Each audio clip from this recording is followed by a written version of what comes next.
আওয়ামী লীগ সুযোগ খুঁজছিল যে একটা পরিস্থিতি তৈরি হলে তারা কর্মসূচি দেবে, তারা আন্দোলন করবে এবং সরকারকে দুর্বল করবে এবং নিজেদের অবস্থানটা পাকাপোক্ত করবে। সেদিকেই এগিয়ে যাচ্ছে আওয়ামী লীগ। বর্তমানে যে একটু রাজনৈতিক অস্থিরতা, নির্বাচন, সংস্কার, বিচার, নানান কারণ নিয়ে বিএনপির সাথে জামাতের সাথে অন্যদের বা ছাত্রদের এই যে ঠোকাঠুকি, সেই ঠোকাঠুকির সুযোগেই হয়তো আওয়ামী লীগ এখন মনে করছে যে এখনই সময়। সেই কারণে তারা ফেব্রুয়ারিতে অবরোধ এবং কঠোর হরতালের ডাক দিয়েছে। আজকে তারা মঙ্গলবার রাতে দলটির ভেরিফাইড ফেসবুক পেজ থেকে এই কর্মসূচি ঘোষণা করেছে। বিবিসি বাংলা এই রিপোর্টটি করেছে।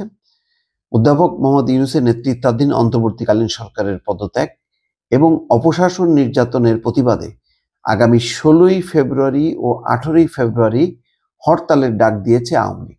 16ই ফেব্রুয়ারি এবং 18ই ফেব্রুয়ারি হরতালের ডাক দিয়েছে। মঙ্গলবার রাতে দলটির ভেরিফাইড ফেসবুক পেজ থেকে এই কর্মসূচি ঘোষণা করা হয়। এতে বলা হয়, অন্তর্বর্তী সরকারের পদত্যাগের দাবিতে এবং হরতাল অবরোধ কর্মসূচি বাস্তবায়নে 1 ফেব্রুয়ারি থেকেই মাঠে নামার ঘোষণা দিয়েছে দলটি। ঘোষিত কর্মসূচি অনুযায়ী আগামী 1 ফেব্রুয়ারি শনিবার থেকে 5ই ফেব্রুয়ারি বুধবার পর্যন্ত দাবির লিফলেট বা প্রচারপত্র বিলি করবে দলটি। 6 ফেব্রুয়ারি বৃহস্পতিবার দেশে প্রতিবাদ মিছিল ও সমাবেশ অনুষ্ঠিত হবে। 10ই ফেব্রুয়ারি অনুষ্ঠিত হবে বিক্ষোভ মিছিল ও সমাবেশ। আর 16ই ফেব্রুয়ারি রোববার অবরোধ এবং 18ই ফেব্রুয়ারি মঙ্গলবার দেশব্যাপী সকাল সন্ধ্যা সর্বাত্মক কঠোর হরতাল কর্মসূচি ঘোষণা করা হয়েছে। হ্যাঁ জি, যে হরতাল নাকি জাদুঘরে পাঠাই দিছে। হ্যাঁ, আওয়ামী লীগ নাকি পাঠাই দিছে জাদুঘরে হরতাল। সেই হরতালই এখন তাদেরকে ডাকতে হচ্ছে, তাও অজ্ঞাত স্থান থেকে, যাদের কোনো অস্তিত্ব নেই। এই ছিটে ফোটা কোনো জায়গায় আছে, হ্যাঁ, তাও মুখ ঢেকে মাস্ক পরে হঠাৎ করে বের হয়ে জানান দেয়। তারা এখন মানে মনে হচ্ছে যেন রেগুলার একটা রাজনৈতিক দল, হ্যাঁ, যারা একেবারে মানে তাদের কোনো কিছুই হয়নি, তারা কার্যক্রম চালিয়ে যাচ্ছে, এরকম একটা দল যেন একটা হরতাল ডেকেছে, অবরোধ ডেকেছে।